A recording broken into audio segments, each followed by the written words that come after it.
नमस्कार दोस्तों, स्वागत है आपका हमारे इस YouTube चैनल में। आज के क्लास में हम बात करेंगे, जैसा कि हमने पिछली वीडियो में बताया था आपको, हिस्ट्री के कुछ इंडस वैली सिविलाइजेशन के बारे में। उसके बाद हम लोग अगला टॉपिक पढ़ने वाले हैं, जिसमें कि हमने कुछ पहले भी बताए थे कि यहाँ के शहरों के बारे में, यहाँ की सभ्यता के बारे में। उसी प्रकार से सेम आगे हम लोग पढ़ेंगे। जैसे हमने सिंधु घाटी सभ्यता की कुछ विशेषताएं बताई थी, जैसे कि यहाँ पर कैसी सभ्यता प्राप्त हुई है, यहाँ पर शहरी सभ्यता मिली है, और यहाँ पे मतलब एक प्रकार से शहरी योजना, जैसे अभी के ज़माने में शहर बनाए गए हैं, वैसे पुराने उस टाइम पे भी शहरी व्यवस्था बनाई गई थी। ठीक है, तो ये किस प्रकार के थे, जैसा हमने बताया था कि उच्च नगर हुआ करते थे, एक निम्न नगर हुआ करते। उच्च नगर के लोग, है ना, निम्न नगर की देखरेख में रहते थे, और साथ ही साथ उच्च नगर में क्या पाए जाते थे, स्नानागार और क्या बोलते हैं उसको, अन्नागार। ठीक है, स्नानागार और अन्नागार, यानी स्नानागार होता है बाथरूम, जिसे हम बोलते हैं नहाने के लिए जगह। ठीक है, वैसी सुविधाएं पहले थी। और दूसरा है अन्नागार, अन्नागार अनाज का भंडारण करने की जगह। उसके बाद हमने बताया, उसके बाद का जो टॉपिक है वो है हमारा सड़कें। यहाँ की सड़कें बड़ी सिस्टमेटिक ढंग से थी, यानी कि ग्रिड सिस्टम में यहाँ की सड़कें थी। ध्यान से समझिएगा, यहाँ की सड़कें कैसे सिस्टम में थी, ग्रिड सिस्टम, यानी इधर से भी और इधर से भी। ठीक है, यहाँ की सड़कें कैसी थी, ग्रिड सिस्टम में, बिल्कुल स्क्वायर शेप में। ठीक है, और यहाँ पर पक्के के मकान मिले हैं। कैसे अवशेष मिले हैं, पक्के मकान के अवशेष। जैसे ये दिखेगा, ये है आपका बिल्डिंग। ठीक है, अब जैसे तैसे हम बना देते हैं, आप समझ जाइएगा। ठीक है, डबल बिल्डिंग है, ऐसा है कुछ इस डिजाइन से।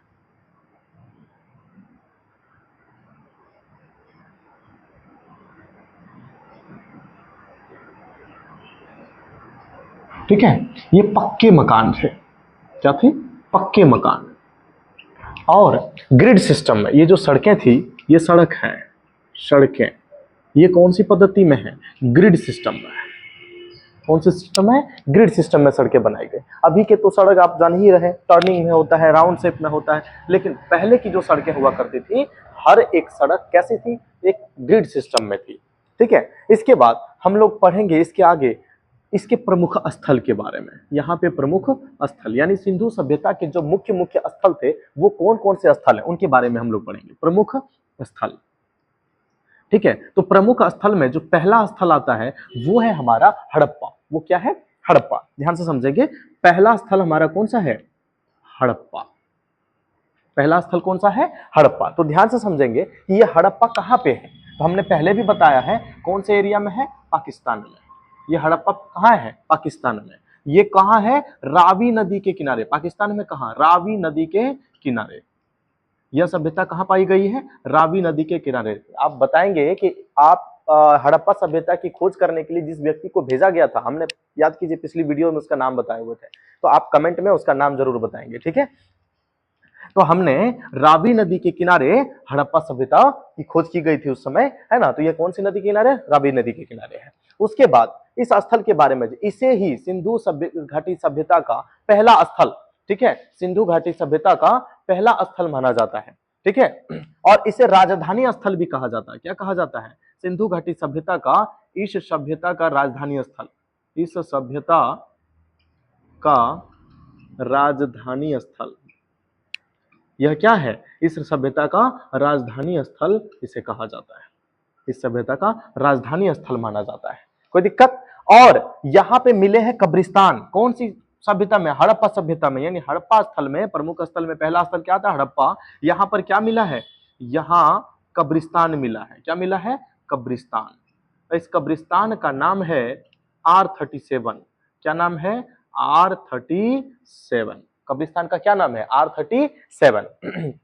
यहां पे 57 शवों का कंकाल मिला है। कितने, 57 शवों का कंकाल मिला है।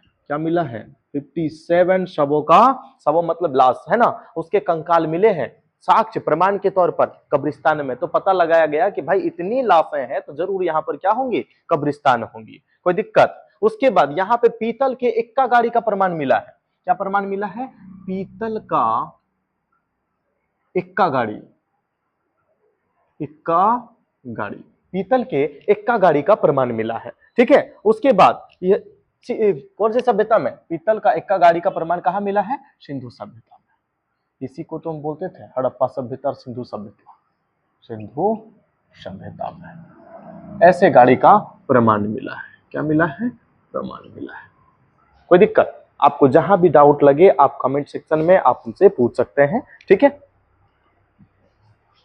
चलिएगा इसके आगे हम बढ़ते हैं। यहां पर गेहूं और जौ के दाने मिले हैं। गेहूं और जौ के दाने मिले हैं। मतलब क्या हुआ? उस समय भी गेहूं और जौ की खेती की जाती थी। गेहूं और जौ के दाने मिले हैं। ठीक है, स्त्री के गर्भ से निकलते हुए पौधे की मूर्ति, स्त्री के गर्भ से निकलते हुए पौधे की मूर्ति मिली है। क्या मिली है? स्त्री के गर्भ से निकलते हुए पौधे की मूर्ति मिली है। और इस टाइम पे, है ना, इस टाइम पे सोचिए जो चीजें हम अभी यूज कर रहे हैं ये हमारे कई हजार साल पूर्व ही इन चीज का आविष्कार हो चुका था। प्रसाधन मंजूषा।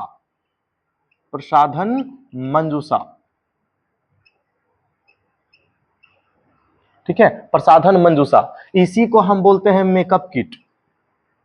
अभी तो ये जान ही रहे हैं, है ना, मेकअप किट।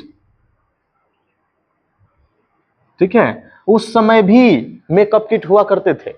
हम लोग आज न जान रहे हैं इसके फैशन के बारे में, लेकिन ये हमारे सदियों से चलता आ रहा है।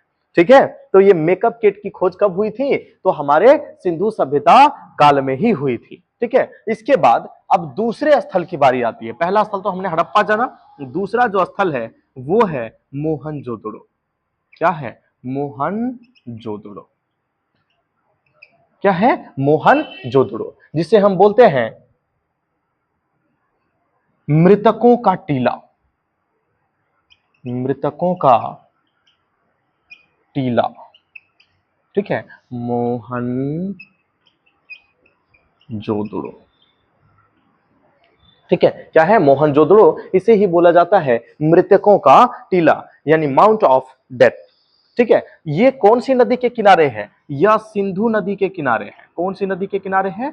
यह सिंधु नदी के किनारे है।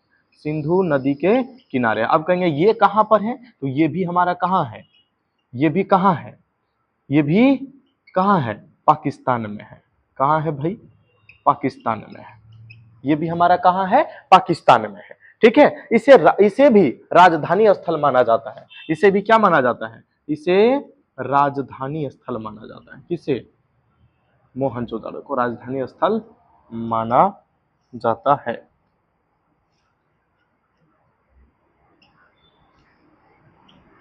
इसे क्या माना जाता है? राजधानी स्थल माना जाता है। ठीक है, इसके बाद हम लोग आएंगे आगे कि मोहनजोदड़ो में सबसे बड़ा स्नानागार मिला, यानी सबसे बड़ा बाथरूम अगर कहां मिला है तो मोहनजोदड़ो में सबसे बड़ा बाथरूम, सबसे बड़ा स्नानागार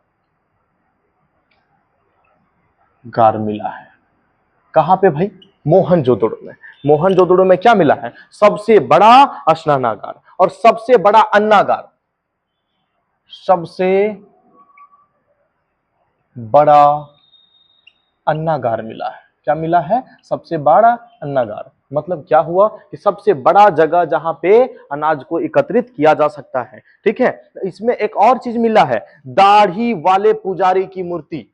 क्या मिली है? दाढ़ी वाले पुजारी की मूर्ति मिली है। पुजारी की मूर्ति मूर्ति ये क्या मिला है? दाढ़ी वाले पुजारी की मूर्ति। ये कुछ इस डिजाइन से है। अब देखिए फिगर तो हम उतना अच्छा नहीं बना पाएंगे, फिलहाल आप देख लीजिएगा और समझ जाइएगा। ठीक है, अरे थोड़ा अजीब हो गया।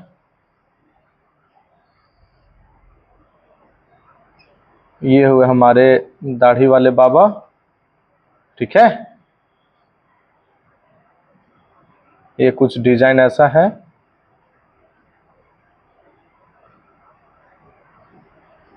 ठीक है। और उसके बाद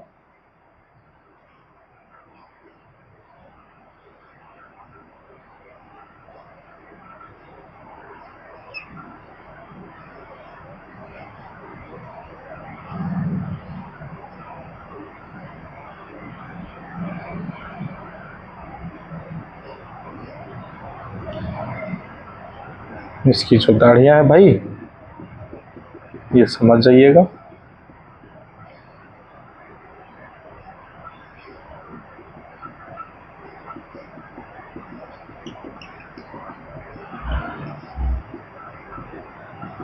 ये है हमारे दाढ़ी वाले बाबा, दाढ़ी वाले पुजारी की मूर्ति।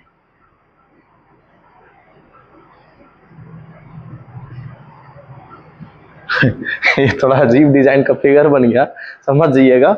ये है दाढ़ी वाले पुजारी की मूर्ति। एक मुहर मिला है इस सभ्यता में, क्या मिला है? एक मुहर, सील। ठीक है, इसमें एक मुहर प्राप्त हुआ है। क्या प्राप्त हुआ है? मुहर यानी सील मिला है। इस सील की कुछ खास बातें क्या है? ये सील कुछ इस डिजाइन का है। क्या है? इस डिजाइन का।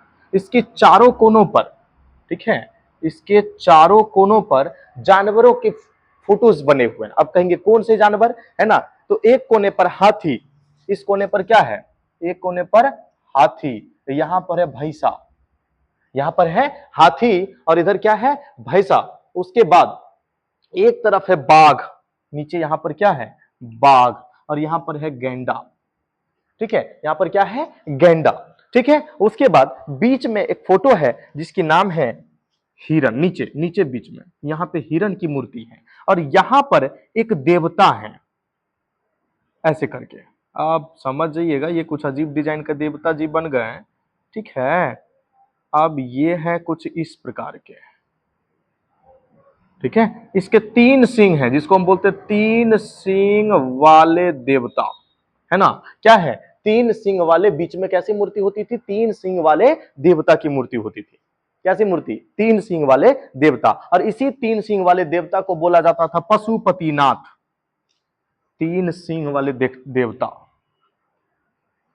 तीन सिंह वाले देवता, जिसको कि हम लोग बोला करते थे पशुपति नाथ। उस समय पे बोला जाता था पशुपति नाथ। ठीक है, इसको क्या बोला जाता था? पशुपतिनाथ, तीन सिंह वाले देवता। यही मुहर हुआ करती थी। ठीक है, यह है चित्र हमारा। इस प्रकार का फिगर बना होता था। अब ऐसा नहीं समझिएगा जैसा हमने भैंसा का नाम लिख दिया, हाथी का नाम लिख दिया, वैसा ना जी नहीं, यहाँ पे उसकी फोटोज थी। ठीक है, ये हो गया हमारा चित्र। किसकी चित्र? तो मुहर की चित्र, जो मुहर लगाया जाता था, है ना? वो मुहर की चित्र है। इसको बोला जाता था तीन सिंह वाला देवता, है ना? और ये क्या होते थे? भैंसा का, यहाँ पे हाथी, यहाँ पे बाघ, यहाँ हिरन और यहाँ गेंडा की फोटो लगाई जा, फोटो बनी हुई थी। और ये तीन सिंह वाले देवता जिन्हें कि हम पशुपति नाथ कहते थे। अब कभी कभी पूछ दे प्रश्न तो फिर वहां पर भी हमें जवाब देना होगा। ठीक है, इसमें किन किन जानवरों का उल्लेख है तो याद रखेंगे, हाथी, उसके बाद भैंसा, उसके बाद बाघ, उसके बाद हिरन और कौन सा? गेंडा। हम यहाँ पे नाम लिख देते हैं आपको। ठीक है, कौन कौन से जानवर यहाँ पे शामिल है, तो इसमें जो जानवर शामिल है उसके हम नाम लिख देंगे। जरा सा ध्यान से समझेंगे कि इनके नाम क्या क्या है। ठीक है, तो यहाँ पे जो जानवर हैं, पशु, कौन कौन से पशु हैं? इसमें पशु का नाम है हाथी, और क्या है? और है भैंसा, और क्या है? भैंसा, और क्या है? बाघ, और क्या है? हिरन, और क्या है? गेंडा। अब कहेंगे सर आपने पांच जानवर तो बताए, एक और है जिनका नाम क्या है? तीन सिंह वाले देवता, है ना? जिसको हम क्या बोलते थे? पशुपति नाथ बोला करते थे। कोई दिक्कत? यहां पर एक डांसिंग करती हुई एक लड़की की फोटो मिली है ना? कांसे की नाचती हुई मूर्ति, कांसे की, कांसे की मूर्ति मिली है, कांसे की मूर्ति। और वो भी कैसी? डांसिंग गर्ल, है ना? ब्रॉन्ज डांसिंग गर्ल, जिसे हम बोलते हैं ब्रॉन्ज डांसिंग गर्ल, है ना? कांसे की नाचती हुई मूर्ति, इसकी फोटो मिली है। अब ये जो है, ये किस डिजाइन की है? ये भाई साहब लड़की है।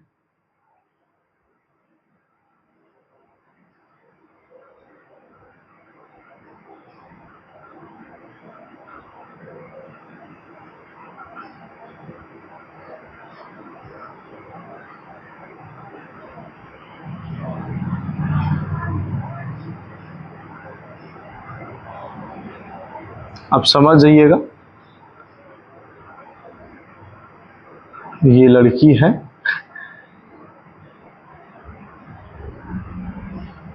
ठीक है, ये क्या है, लड़की है, ये मिला जुला के हमने बना दिया। एक हाथ इसका इधर है, ठीक है, और एक हाथ हम इधर बना देते हैं ताकि हमको समझाने में आसानी हो सके, ठीक है। इनके दोनों हाथों में चूड़ियां भरी हुई है, क्या है, चूड़ी। एक हाथ में इसकी कितने हैं, 25 चूड़ी, ये लीजिए हमने बना दिया। इस तरह करके कितनी चूड़ियां हैं, 25 चूड़ियां हैं। और एक तरफ कितनी है, 4 चूड़ी मात्र।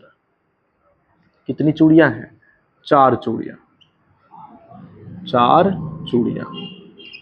एक हाथ में इनके कितने चूड़ी हैं, 4 चूड़ी, और एक हाथ में कितने हैं, 25 चूड़ियां हैं। यहां पे सबसे बड़ी इमारत के प्रमाण मिले हैं, सबसे बड़ी इमारत के प्रमाण मिले हैं। क्या मिले हैं, सबसे बड़ी इमारत के प्रमाण मिले हैं यहां पर, ठीक है। तो फिलहाल आप इतना नोट करें, है ना। इसके बाद हम इसको स्क्रीनशॉट ले लें, उसके बाद आप नोट कर लेंगे। नोट्स में छोटा छोटा पॉइंट्स बनाएंगे, ज्यादा बड़ा पॉइंट्स नहीं बनाएंगे। इसके बाद हम अगला चलेंगे लोथल। इसके जो अगला वो क्या बोलते हैं इसको, स्थल है, प्रमुख स्थल है, लोथल है। तो इनके बाद हम कौन से स्थल के बारे में पढ़ेंगे, लोथल, लोथल, ठीक है, LOTHAL, लोथल। इन शहर के बारे में पढ़ेंगे, ठीक है। यह भी हमारा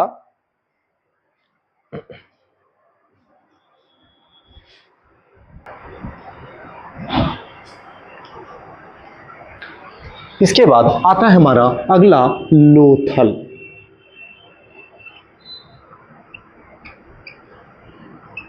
ठीक है, इस लोथल के बारे में सबसे पहले हम जानेंगे कि इसकी खोज कब की गई थी। लोथल इस राज्य की खोज, इसकी खोज की थी, ठीक है। इसकी खोज की गई थी 1957 में। कब की गई थी, 1957 में SR राव के द्वारा। 1957 में किसने किया था, SR राव के द्वारा इन्होंने इसकी खोज की। ये भाई साहब, अब आपके मन में प्रश्न उठ रहा हो कि सर आखिर ये लोथल जगह है, ये भी पाकिस्तान में, जी नहीं, ये इंडिया में है, और यह है हमारा गुजरात में। कहां पे है, गुजरात में। कहां पे है, गुजरात में। कौन सी नदी पर, है ना, तो कस नदी नहीं, नदी के किनारे, भोगवा नदी के किनारे, है ना, भोगवा नदी के किनारे। कहां पे है, भोगवा नदी के किनारे है, ठीक है। उसके बाद यहां पर, ठीक है, ध्यान से समझिएगा, यहां पर चावल एवं बाजरे, चावल एवं बाजरा, इसके प्रमाण मिले हैं। चावल और बाजरे, मतलब ये हुआ कि उस टाइम पे चावल और बाजरे की खेती की जाती थी, ठीक है। उसके बाद यहां पर क्या मिला है, पोर्ट मिले हैं, बंदरगाह। क्या मिले हैं, बंदरगाह के प्रमाण मिले हैं। क्या मिले हैं, बंदरगाह के प्रमाण मिले हैं। सी पोर्ट, जिसे समुद्री बंदरगाह बोल सकते हैं, सी पोर्ट, ठीक है, सी पोर्ट के प्रमाण मिले हैं, बंदरगाह के प्रमाण मिले हैं। और यहां पर युगल समाधि स्थल है। क्या है, युगल समाधि स्थल। और तीसरा पॉइंट है हमारा, यहां पर पासा मिला है। पासा, पासा बोले तो डाइस, मतलब उस समय के लोग क्या करते थे, थोड़ा बहुत जुआ भी खेल लेते थे, है ना, थोड़ा बहुत पासे का खेल भी खेल लिया करते थे। पासा वही बोलते हैं जो लूडो के गेम में खेला जाता है, जो गोटी होती है बड़ी वाली, जिसमें 6 वगैरह 1 2 3 4 5 नंबरिंग किया जाता है, वही है। उसके बाद यहाँ पे बाट भी मिले हैं। बाट मतलब वजन करने वाला जो होता है ना, जैसे 1 किलो, 1.5 किलो, 2 किलो, आधा किलो, 5 किलो, 10 किलो, इस प्रकार का जो वेट नापने वाला होता है, वो भी मिला है। एक है ना, 1 किलो, फिर उस समय तो अलग डिजाइन से मापा जाता था। इस तरह से आपको क्या मिले हैं, बाट मिले हैं। क्या मिले हैं, बाट मिले हैं, इस डिजाइन से। कोई दिक्कत, इसमें क्या मिले हैं, बाट मिले हैं। और क्या, यहां पे जो घर बना करता था, जैसे जो घर है वो सड़क है, ये सड़क के किनारे जो घर हुआ करते थे, बड़ा सिस्टमेटिक ढंग से होते थे। ये हो गया सड़क, ठीक है, नीचे, ठीक है, ये होगा घर। इस घर में एक दरवाजे हुआ करते थे, ठीक है, क्या है, ये दरवाजा है। उसके बाद ये मेन डोर हुआ करता था। उसके बाद ये 2 खिड़कियां, इस डिजाइन से खिड़की बनी होती थी, घर का शेप ऐसा ही कुछ डिजाइन का होता था, ठीक है, और इस प्रकार से इस पर छत बना दिया जाता था, ठीक है। कोई दिक्कत? इसमें पीछे की तरफ भी दरवाजे हुआ करते थे, एक डोर नहीं होते थे, दूसरे दो डोर होते थे। मतलब क्या सेंस था बनाने का उस समय, ठीक है। इसका आकार यहाँ पे इस समय चतुर्भुजाकार अग्नि वेदिका मिला है। जैसे कुंड नहीं होता, जैसे हम लोग बनाते हैं कोई भी पूजा स्थल के लिए एक अग्नि का कुंड, वो कैसी थी? चतुर्भुजाकार में थी। यानी कि इस समय चतुर्भुजाकार अग्नि वेदिका का, है ना, प्रमाण मिला है। चतुर्भुजाकार अग्नि वेदिका, अग्नि वेदिका, इसका प्रमाण मिला है। अग्नि वेदिका का प्रमाण मिला है। लोथल को लघु हड़प्पा भी कहते हैं। लोथल को क्या कहते हैं? यानी इसे सिंपल बोले तो इसे लघु हड़प्पा, लघु हड़प्पा, लघु हड़प्पा या लघु हड़प्पा या लघु मोहनजोदड़ो, या लघु मोहनजोदड़ो भी कहा जाता है। मोहनजोदड़ो, अरे क्या लिखा गया भी कहा जाता है। क्या कहेंगे इसको? लघु हड़प्पा या फिर क्या बोलेंगे? लघु मोहनजोदड़ो बोला जाता है। यहां पे जो मुहर मिली है इस स्थल में, है ना, वो फारस की, ठीक है, किसकी? फारस की मुहर मिली है। फारस की मुहर, किस चीज की मुहर मिली है? फारस की मुहर मिली है, ठीक है। और 3 युगल समाधान,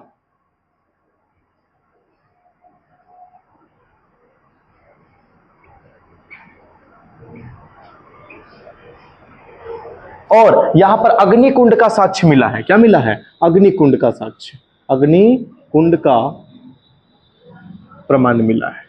क्या मिला है? अग्निकुंड का। जैसे यज्ञ वगैरह होता है तो वहां पे जो अग्निकुंड बनाए जाते हैं, वो अग्निकुंड का प्रमाण कहां मिला है? इसी सभ्यता से, यानी लोथल नामक प्रमुख स्थल से मिला है, ठीक है। तो यह स्थल कहां है हमारा? गुजरात में। यहां से ही हमें क्या प्राप्त हुई है? ठीक है, यहां से हमें क्या प्राप्त हुई है? अग्निकुंड का प्रमाण, ठीक है। एक मृदभांड जिस पर कौवा लोमड़ी अंकित है, यहां पे क्या मिला है? एक मृदभांड। क्या मिला है? एक मृदभांड जिसमें जिसमें एक कौवा और एक लोमड़ी, एक कौवा और एक लोमड़ी अंकित है, और एक लोमड़ी अंकित है, ठीक है। क्या है? एक कौवा और एक लोमड़ी। कहा जाता है, ऐसा माना जाता है कि उस समय पंचतंत्र की कहानियों से यह, है ना, मिलता जुलता है। मतलब माना जाता है कि पंचतंत्र की कहानी चालाक लोमड़ी से इसे लिया गया है। यह माना जाता है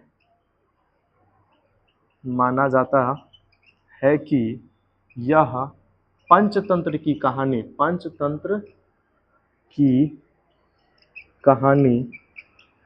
चालाक लोमड़ी से ली गई है। यह माना जाता है, क्या ली गई है? चालाक लोमड़ी से ली गई है, ठीक है। इस प्रकार के साक्ष्य हमें कहां मिले हैं? लोथल नाम के प्रमुख स्थल, जो सिंधु घाटी सभ्यता के ही स्थल है, जो इंडिया में स्थित है, गुजरात में रावी नदी के किनारे, वहीं से प्राप्त किया गया है, ठीक है। तो हम इन सभी चीजों के बारे में एक बार रिवीजन कर लें, है ना, कि लोथल की खोज कब हुई थी? 1957 में। इसकी खोज किसने की? एसआर राव ने। गुजरात में कहां है? भोगवा नदी के किनारे। और यहाँ पे किस चीज का प्रमाण मिला? चावल एवं बाजरे का। यहाँ पे क्या मिले हैं? बंदरगाह के प्रमाण मिले हैं। उसके बाद युगल समाधि स्थल मिला है। पाशे की खोज इस टाइम पे पासे का प्रमाण मिला है। मतलब उस टाइम पे लोग क्या करते थे, है ना, इकट्ठा होकर के गेम खेला करते थे। उसके बाद यहाँ पे कुछ बाट के मिले हैं। घर का प्रमाण इस टाइप से मिला है। उसके बाद यहाँ तक चतुर्भुजाकार अग्नि वेदिका मिली है, इसे लघु हड़प्पा या लघु सभ्यता कहते हैं, ठीक है। फारस की मुहर मिली है, अग्निकुंड का प्रमाण मिला है, वगैरह वगैरह आप यहाँ पर देख लें, है ना। इन सब चीजों को आप रिवीजन करते हैं और इनका एक छोटा सा नोट्स बना करके आप इसे लिखने का प्रयास करें, ठीक है। और आपको अगर कहीं भी परेशानी हो तो आप हमसे प्रश्न पूछ सकते हैं, या फिर कमेंट बॉक्स में, है ना, कमेंट कर सकते हैं। तो कमेंट जरूर करें। अगर आपको अच्छा लगे तो उसका भी कमेंट करें। अगर आपको कैसा फील होता है वो भी बताएं। अगर आपके मन में कुछ प्रश्न रह जाते हैं तो वो भी आप कमेंट में पूछ सकते हैं, ठीक है। हम कोशिश करेंगे कि आपके मन में प्रश्न ना हो, और जितने भी प्रश्न उपज हो, हम सारे प्रश्नों का जवाब इसी के माध्यम से पहुंचा सकें, ठीक है। तो आज के लिए इतना ही, बस फिर मिलते हैं अगली वीडियो में। धन्यवाद।